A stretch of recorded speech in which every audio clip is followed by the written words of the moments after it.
कांग्रेस की हार हो रही है वोट चोरी की वजह से। अरे यार जी एक बात बताओ, जब बिहार में 12 जगह है आमने सामने लड़ रहे सारे सो कॉल्ड इंडिया गठबंधन, बिहार के परिवेश में महागठबंधन के लोग, और वहां राहुल गांधी जी यहाँ पे दिल्ली में हरियाणा में क्यों हार हुई मैं बता रहा हूं ना, यहाँ दिल्ली में उठा करके बालूशाही के लड्डू बना रहे हैं, वहां फैसला करना रहे, हार रहे अपने कर्मों पे हैं, राजस्थान में अपने कर्मों पे हारे, वहां गुटबाजी में हारे, वहां सुरजेवाला के गुट, वहां शैलजा का गुट, वहां पे हुडा का गुट, वहां पे G23 कांग्रेस का गुट, आपस में पार्टी थम नहीं रही है, तुम पे घर थम नहीं रहा, देश को संभालोगे, प्रदेश को संभालोगे, सो कॉल्ड इंडिया गठबंधन थम नहीं रहा, प्रधानमंत्री बनेंगे, एक मुख्यमंत्री बनेंगे, प्रदेश संभलता नहीं, देश पार्टी संभलती नहीं, गठबंधन संभलता नहीं, प्रदेश और देश संभालोगे। सीधी सीधी बात कहते नहीं, कुछ का कुछ बोल रहे हैं, बस लड़ने को तैयार। वो उसने कुछ कह दिया, बोला मैं जवाब गलत भाषा में दूंगा, देश के प्रधानमंत्री को, देश के गृह मंत्री को गलत तरीके से शब्दों से बोल रहे हो, सोच के बोलो, ऐसे बोलोगे तो देश का नौजवान, ये पहले वाला देश नहीं है, आज का देश है जहां तुम 2040 में। आपने बोला, अब अतुल पाटिल जवाब, वो कह रहे हैं कि आपकी यहां गुटबाजी है, राजस्थान में पायलट बनाम गहलोत, छत्तीसगढ़ के अंदर हमने देखा भूपेश बघेल बनाम टीएस सिंहदेव बनाम चरणदास महंत, हरियाणा के अंदर हुड्डा गुट, सुरजेवाला गुट और भी कई तरह के गुट है। मेरा प्रश्न यह है, और अभी हमने बिहार के अंदर देखा आपकी आपकी सीट्स की अंडरस्टैंडिंग नहीं हो पाई आखिर तक, एंड में वीआईपी के मुकेश सहनी ने ब्लैकमेल करके एक तरह से अपनी अनाउंसमेंट करा दी डिप्टी सीएम पे, जिसको लेकर कांग्रेस का कैडर भी खुश नहीं है वहां पर। अब बताइए क्या होगा? कांग्रेस का कैडर क्या है मुझे मालूम है, मैंने भी बिहार में काम कर रहा हूं मैं भी, तो वो छोड़ दीजिए आप। जो एक गांव नहीं, गोद गांव जो है, खुद प्रधानमंत्री नहीं बता पा रहे, 100 स्मार्ट सिटी जो बता नहीं पा रहे, 2 करोड़ रोजगार के बारे में बात नहीं कर पा रहे, किसानों की आय दोगुनी करने वाले तो किसान आत्महत्या कर रहे, कर्जे में डूब रहे, कई किसानों के पीछे खड़े नहीं रह रहे। इनके यहाँ मेरे नागपुर से फडणवीस के खिलाफ,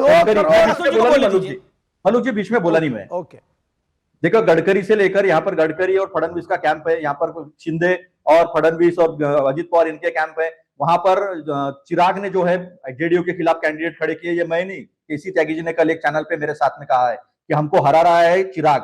तो ये आप अपनी जो बातें हैं ना, इस बातों से ये बात छुपने वाली नहीं कि वोट चोरी हो रही है, सबूतों के साथ सब सामने रखा है, और ये पूरे देश के लोकतंत्र की बात है। आप जेएनजी की बात छोड़िए, जो जिसका भविष्य है, जिसका भविष्य बनाना है, उसके भविष्य के बारे में बात की है, और उन्होंने आखिरी में यह भी बोला कि हमें शांति से और हमें गांधी जी के मार्ग से जाना, ये बातें काट के बताती जाती है। लेकिन मुझे एक बात बताइए, जब जो बैलेट होता है, बैलेट पेपर, वो 3-3 हजार 3600 होता है एक कॉन्स्टिट्यूंसी में, उसमें हम 73 सीट जीतते हैं, 17 सीट केवल बीजेपी जीती है। तो आप जो निकालते हो अनुमान 5000 में पूरे एक सीधी सी बात का जवाब दे दो। हर बार एक बात सुनिए, मतलब जी बीच में बोला नहीं मैं, प्लीज आप बोलिए, आपकी जब बारी आएगी आप पूरा बोलिए।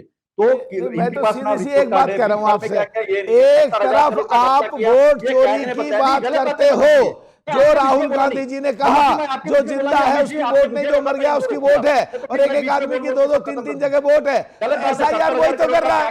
अरे सुप्रीम कोर्ट ने ऑर्डर पास कर दिया, चुनाव आयोग ने वो कंप्लेंट्स कर दिया,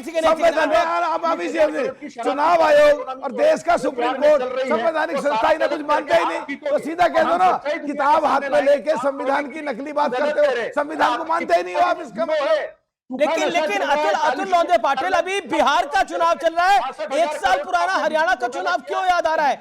ये एक बड़ा पॉइंट है। अनुराग भदौरिया, अखिलेश यादव जी को मैं सुन रहा हूं, वो कहते हैं कि अब आपको वोट बचाना भी है और वोट डालना भी है। बिहार में यह भी कहा जा रहा है कि घर में ही रहना है, वोट डालने मत आना, वोट कटने से बचाना है। एक बात मुझे बताइए, अगर वोट काटा गया है तो 2024 में आपको उत्तर प्रदेश में इतनी सीटें कैसे मिल गई? अगर वोट में चोरी हो रही है तो उत्तर प्रदेश में आपकी इतनी सीटें कैसे आ गई?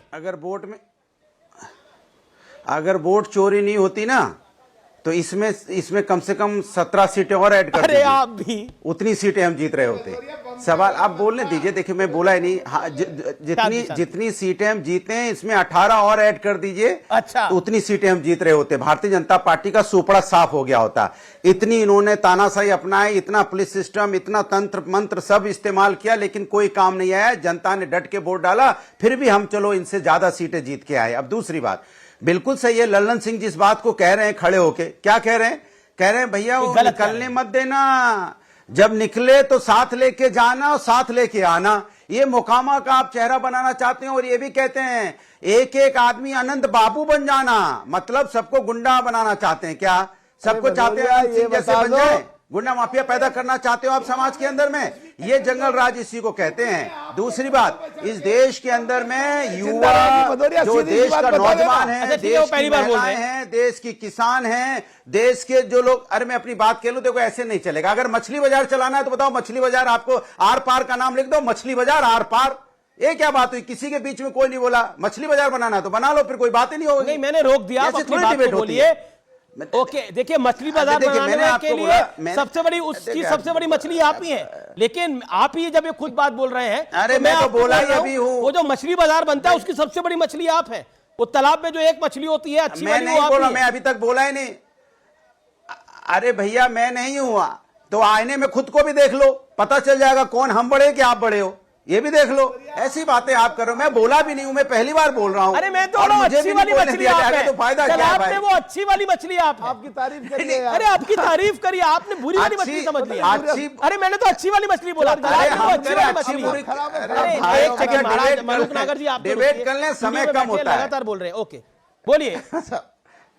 देखिए मैंने आपसे बोला, इस देश के अंदर में लोकतंत्र बचाने की जिम्मेदारी नौजवानों की है, महिलाओं की है, किसानों की है, बुजुर्गों की भी है, हम सबकी, और पत्रकार बंधु साथी आप जैसे ईमानदार पत्रकारों की भी है। आप लोगों की सबकी जिम्मेदारी है कि इस देश के लोकतंत्र को बचा के रखना है, और लोकतंत्र बचा हुआ है क्योंकि विपक्ष आवाज उठा रहा है, और भारतीय जनता पार्टी हार के डर से आनंद सिंह का नाम लेना बंद कर दिया। आनंद सिंह को बचाने की कोशिश कर रहे थे ना, यह गुंडा राज बोलते हैं इसको। तो आज आप आनंद सिंह की वजह से एक्सपोज हो चुके हो, जनता ने आपको देख लिया। 121 सीटों में कल 120 सीटों पे इंडिया गठबंधन जीतेगा, आपको 0-1 आएंगी, 0-1 लिख लो, और चाय पीते रह जाना डिबेट में, चाय पीना, बस डिबेट में चाय पीना और आगे बातें करना, और कुछ नहीं हो पाएगा। जो लोग डिबेट में चाय पी रहे होंगे वो कितने आनंद में रहते हैं, आप इनका आनंद देखिए। डिबेट करने नहीं आते, आनंद लेने आते हैं, बढ़िया एसी चला के बैठ गए, आनंद ले रहे हैं। आनंद लेने के बाद फिर आए बाएं साए बोल देना, किसी का अपमानजनक शब्दों का इस्तेमाल कर देना, किसी कुछ कर देना, अखिलेश मारेंगे वोट कम हो जाएगा। ये बताइए, बिहार में लगातार पुल गिरे कि नहीं गिरे, लगातार गोलियां चल रही कि नहीं, वोट चोरी के जवाब है कांग्रेस के साथ उनके अलायंस पार्टनर भी नहीं है।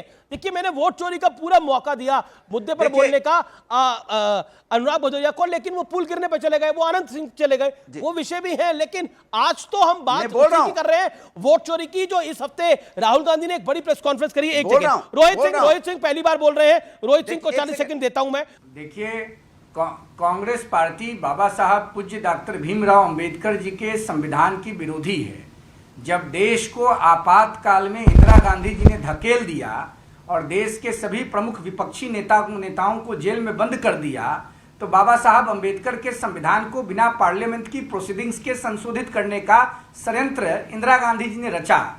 और वोट चोरी पर मैंने कई बार बताया कि इंदिरा गांधी जी से बड़ा वोट चोर और लालू यादव से बड़ा बूथ चोर इस देश की राजनीति में कोई नहीं हुआ। और चुप ना रहिए, अरे आपका परिचय क्या है? आप पासपोर्ट अफसर हैं। भदौरिया, पासपोर्ट अफसर हो तो हम अपना परिचय बताएं, क्या है? बदतमीज कहीं के, जो मन में आता है वही बोलते रहते हैं। आपको बोलिएगा भाई, बताइए क्या मतलब है, क्यों आके बिठा दिया ऐसे लोगों को?